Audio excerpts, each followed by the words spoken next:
Ça fait 7 ans que Macron... Attendez, ça fait 7 ans que Macron est là. Barnier, ça fait 50 ans qu'il est dans la vie politique française. Il a été tout. Il a été ministre, il a été député, il a été élu local, il a été commissaire européen, il a été en charge du Brexit, mais aussi en charge, entre 2006 et 2008, de réécrire un traité après le refus par référendum, je le rappelle, par les Français de voter la Constitution européenne. C'est lui, il y avait 2 Français dans ce groupe d'Amato, en 2006-2008, créé par la Commission européenne et l'Allemagne pour réécrire un traité. Il y avait M. Barnier et DSK. Compagnonnage, pas terrible. Et c'est lui donc qui est à l'origine de ce coup de force, de ce viol démocratique du traité de Lisbonne. Et on laisserait une chance, on regarderait sur pièce, etc. Non, ça c'est de la comédie.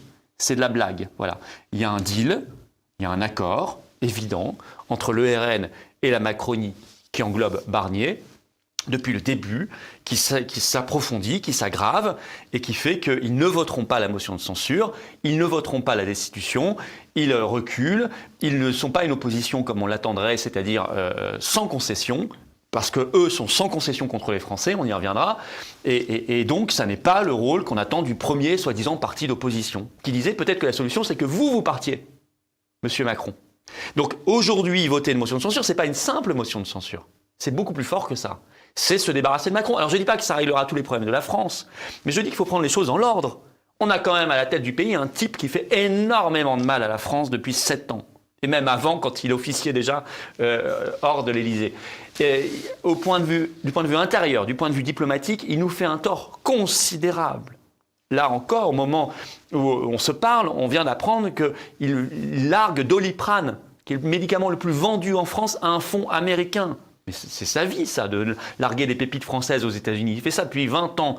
Donc ça, je peux y ajouter tous les fiascos diplomatiques, toutes les catastrophes, les mensonges. Débarrassons-nous de ce type. Comme à la base, on a un gros doute tous sur l'indépendance de la justice, et je pense qu'on a raison d'avoir ce doute. Regardez l'affaire Fillon. Il se fait mettre en examen en 2 semaines pour des costumes. L'affaire Alstom, Macron, l'affaire est ouverte devant le parquet national financier depuis juin 2019. Ça fait plus de 5 ans, il ne se passe rien. Non, enfin, donc, si vous voulez l'histoire que la justice serait indépendante, moi, j'y crois pas une seconde. Donc c'est pour ça que, je ne sais pas, après, au-delà même de ce contexte judiciaire, plus fondamentalement, parce que c'est pas totalement nouveau, on sent qu'il y a de plus en plus une espèce c'est plus un duel, c'est un duo. Voilà, on joue à l'opposition, et finalement, avant même la dissolution, je rappelle que le RN a refusé de voter des motions de censure très souvent. Sarkozy, quand il a vendu l'imprimerie nationale, il a vendu 80 millions. 3 ans plus tard, il y a eu un rapport d'audit de l'État en disant on a un vrai problème, il nous manque ce bâtiment. Ah ben on va le racheter. Au même 300 millions. 4 fois le prix. Ouais, 4 fois le prix en 3 ans, c'est un beau placement. C'est juste de l'incompétence, ça? À d'autres, hein. À d'autres. Non, on va engraisser les copains. Voilà, c'est ça un régime oligarchique, c'est ça un budget d'hyper-austérité. Les Grecs n'ont pas profité de l'hyper-austérité imposée par la Troïka dans les années 2010. Ça n'a pas recréé une base industrielle grecque, ça n'a pas... Aujourd'hui, il y a d'énormes problèmes en Grèce, on en parle moins. Mais non, ça a Aujourd'hui, simplement la France emprunte à des taux plus hauts, par contre, que la Grèce et l'Espagne. Et que même l'Espagne et la Grèce, effectivement. Ça montre la situation, mais c'est aussi l'effet, si vous voulez, plus on en parlera, plus on se mettra en situation de faiblesse nous-mêmes, plus les marchés diront, tiens, manifestement, il y a un problème en France, on va les faire payer. Autre problème d'ailleurs, pourquoi on ne se finance plus du tout? On ne peut plus se financer auprès de notre banque centrale, gratuitement. Vous me direz, parce qu'on n'a plus de banque centrale. Si, on en a une, mais elle n'est plus souveraine, la Banque de France, parce qu'on est dans l'eurosystème. Donc déjà, premièrement, il faut faire les choses dans l'ordre, retrouver notre monnaie nationale. C'est indispensable. Aucun pays au monde n'a jamais été libre sans sa monnaie nationale. Ça n'existe pas. Donc ça, moi, je ne lâcherai jamais ce combat-là parce qu'il est juste central. Il n'est pas que économique, il est aussi politique, au vrai sens du terme.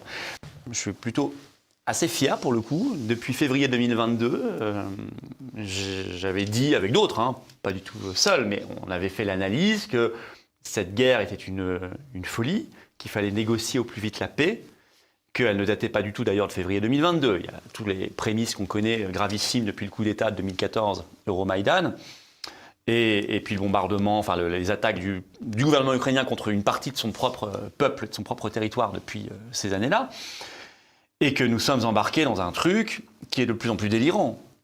Parce qu'on nous avait dit pas de chars, il y en a eu, pas d'avions, il y en a eu.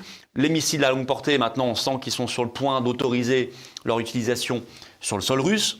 Pour l'instant, ça n'a pas été le cas, mais ça pousse pour le faire. Les États-Unis bloquent, d'ailleurs. Les États-Unis bloquent. Je crois que la Russie a dû taper du poing sur la table à un moment, et ça a été pour l'instant manifestement efficace. Mais combien de temps ? Espérons plutôt que Trump à ce moment-là gagne, parce que ce sera là un blocage beaucoup plus certain que si c'est Kamala Harris. Et puis, de l'argent. On inonde. Alors on inonde pourquoi ? C'est foutu pour l'Ukraine, c'est perdu, mais ça ne pouvait être que perdu. On l'avait dit depuis le début, c'était évident. Mais c'est vraiment, en fait, bien pire que même ce qu'on ose nous dire. C'est très très mauvais. La situation pour l'Ukraine sur le front Est, elle est catastrophique. Là, Mark Rutte, qui est le nouveau patron de l'OTAN, a dit que l'Ukraine va passer l'hiver le plus rude, non pas en termes météorologiques, mais en termes de guerriers, qu'elle a jamais vécu. Parce qu'ils savent que c'est la catastrophe. Et que ça ne peut être que la catastrophe. Alors on continue, on inonde d'argent, notre argent. Pendant ce temps-là, on va dérembourser les médicaments et geler les retraites, je le rappelle. On va inonder d'armes, etc. On va aller de plus en plus loin dans la co-belligérance.